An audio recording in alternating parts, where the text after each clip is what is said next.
pourquoi pas la chronique des possibles. Cette chronique, née de mon parcours, transmet mes apprentissages et mes prises de conscience et a pour objectif de vous aider à reprendre votre pouvoir personnel. Car aujourd'hui, en tant que coach professionnel certifié, j'en retire de grands bénéfices personnels et professionnels. Et je constate tous les jours que nous avons tous en nous la capacité de changer les choses. Et pour y arriver, il faut d'abord y croire. Croire en soi, c'est aussi devenir le héros de sa propre vie. Dans les épisodes 8, 9 et 10, je vous ai partagé les premières étapes qui m'ont permis de me vivre comme l'héroïne de ma vie. Dans cet épisode, je vais vous partager les dernières étapes. J'imagine qu'elles ne peuvent être vécues qu'après avoir traversé les précédentes. En effet, ces étapes pourraient être perçues comme des récoltes de ce que j'ai semé depuis tant d'années. Et en même temps, cela ne signifie pas que je suis arrivée au bout du chemin. D'autres challenges s'invitent à moi ou je les attire à moi. Ils se perçoivent notamment par la création de nouveaux projets. J'ai envie de commencer par la résilience. Cette capacité à surmonter un choc traumatique. Boris Cyrulnik, auteur de livres à succès, médecin neuropsychiatre, psychanalyste, a vulgarisé le concept de résilience, renaître de sa souffrance dont l'origine est le domaine de la physique. Ayant lui-même mis en œuvre inconsciemment ce processus de résilience à la suite d'événements traumatisants qui ont marqué les premières années de sa vie, il a fait beaucoup de recherches pour comprendre ce qu'est la résilience. Ainsi, dans son ouvrage « Le murmure des fantômes », il définit la résilience comme ceci. On ne peut parler de résilience que s'il y a un traumatisme suivi de la reprise d'un type de développement, une déchirure raccommodée. Il ne s'agit pas du développement normal puisque le traumatisme inscrit dans la mémoire fait désormais partie de l'histoire du sujet comme un fantôme qui l'accompagne. Le blessé de l'âme pourra reprendre un développement dorénavant infléchi par l'effraction dans sa personnalité antérieure. Inspiré des domaines de l'agronomie et de la géographie, il propose une autre définition.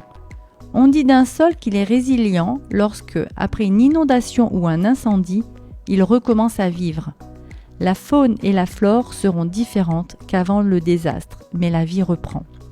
Personnellement, j'ai traversé plusieurs mers en eau trouble, parfois très troubles, et je les ai toutes perçues comme des opportunités après les avoir dépassées. Comme les héros, je tombe, je prends des claques, je souffre, puis je puise à l'intérieur de moi une force intérieure qui m'aide à retrouver la joie. Chez moi, cela s'est souvent traduit par des sinusoïdes émotionnels ou des montagnes russes. Dans ma propre histoire, j'avais besoin de ces montagnes russes, seul espace dans lequel je pouvais me sentir exister. Aujourd'hui, ces situations sont plus rares, plus facilement régulées parce que je ne me complais plus dans les profondeurs ni dans ces hauteurs émotionnelles. Au niveau personnel, j'ai par exemple vécu 2 dépressions réactionnelles, toutes 2 liées à des chagrins d'amour, parce que je donnais mon pouvoir personnel à un autre, parce que j'éprouvais de l'amour pour moi à travers cette relation et pas suffisamment pour moi-même. Au niveau professionnel, j'ai ressenti un choc qui m'a fait vivre de la sidération, parce que j'ai vécu ce que je nomme une trahison professionnelle après avoir fait confiance et sans écouter mes alertes. Et pour sortir de ces états de tristesse, d'immobilisme, de choc, j'ai cherché des réponses en moi et j'ai pu retrouver une bouée intérieure et de la joie de vivre. Le premier livre qui m'a beaucoup apporté sur cette thématique de surmonter les épreuves est le livre de Philippe Labro, « Tomber 7 fois, se relever 8 ». De ces périodes très troubles, j'ai retenu 3 phrases clés.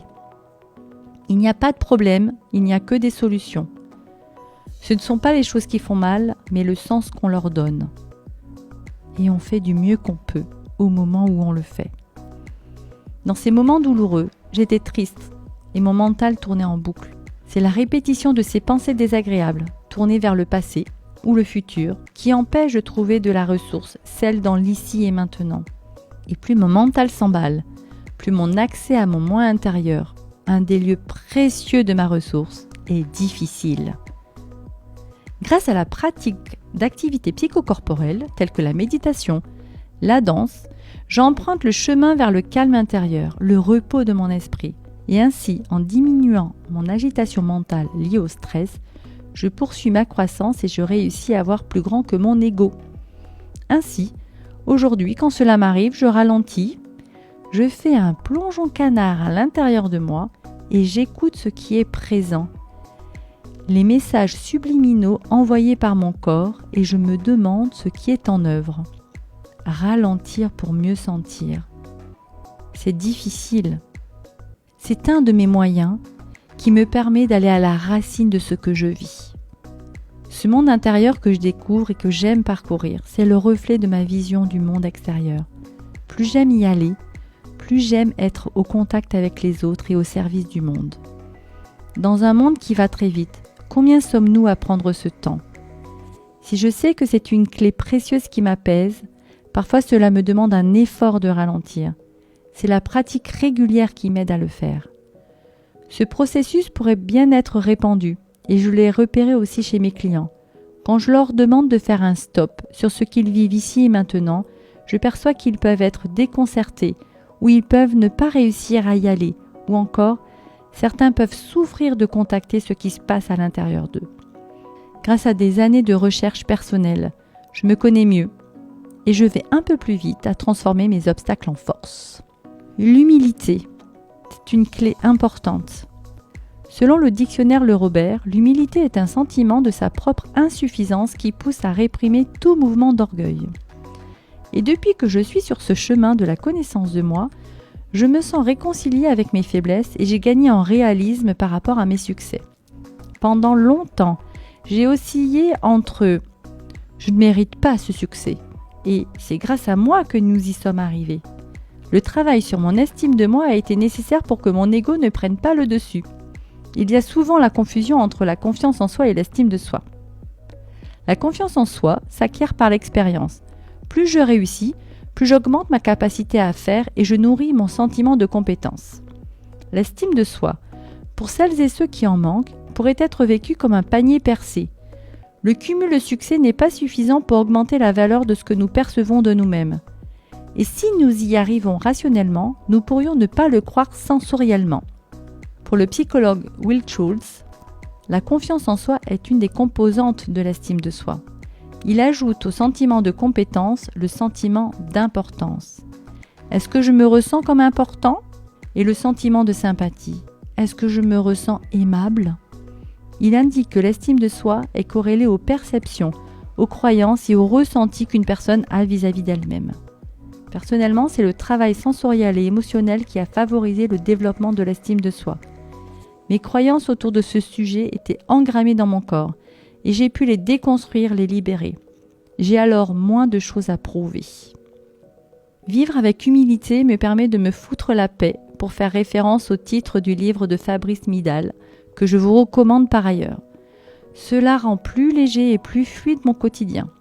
Et en même temps, j'ai encore des moments où l'orgueil pourrait s'inviter. Et la différence est que je l'observe assez tôt. L'humilité, c'est aussi cela.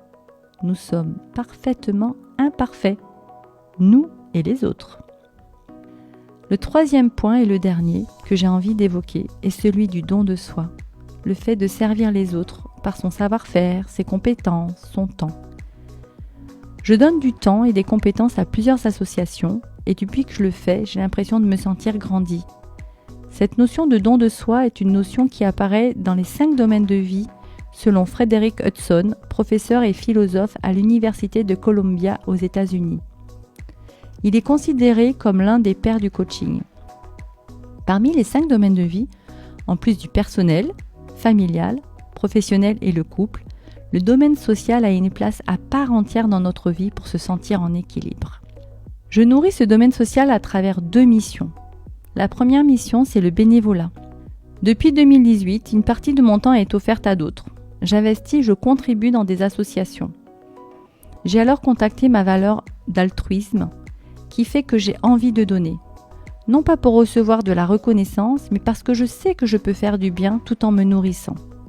Par exemple, cette année-là, en 2018, alors que je traversais un traumatisme professionnel, j'ai décidé d'œuvrer pour les enfants. En créant la branche enfants d'une association sur le bien-être, je leur permettais de goûter à des méthodes alternatives, de pouvoir trouver le chemin vers leur intérieur pour mieux se sentir avec l'extérieur. Un autre exemple, depuis fin 2020, je suis très active dans une association qui œuvre pour la transformation de notre monde et qui croit que collectivement, nous pouvons le co-créer. Je suis aujourd'hui bénévole dans 4 associations. Une deuxième mission, La transmission. Grâce à mon parcours, j'ai envie de transmettre des clés, mes apprentissages au plus grand nombre, que cela soit à des particuliers qui cherchent leur voie professionnelle, à des managers qui sont en quête de sens, à des collectifs qui œuvrent pour plus grand qu'eux et plus proche de moi, à mes enfants en pleine croissance. Réussir à me révéler, encore et encore, est le plus beau cadeau que je puisse me faire, car je crée mon propre monde.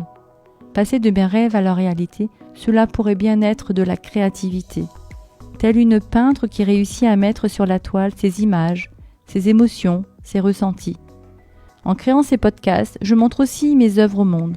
Et si elles peuvent semer quelques graines dans le jardin intérieur de certaines, j'aurai œuvré pour plus grand que moi, et je m'en réjouis par avance. Bien que cette série d'épisodes sur le voyage du héros se termine, mon voyage ne s'arrête pas là. Je suis encore remplie de gourmandise de la vie. Je reste une exploratrice des possibles et je regarde la vie avec de grands yeux ouverts sur les opportunités qui me sont offertes. Je reste sur ce chemin de la croissance, personnelle et professionnelle, et mon actualité est de poursuivre la transmission de clés à d'autres. J'ai déjà de nouveaux rêves, des projets en gestation. Et pour les futurs, pourquoi pas réaliser un rêve de petite fille, celui d'écrire un livre, ou encore celui de ne plus me cacher derrière le micro pour diffuser mes apprentissages, mais le faire devant un public. Le lien avec l'actualité que j'ai envie de faire est celui où notre monde a besoin d'évoluer encore et encore.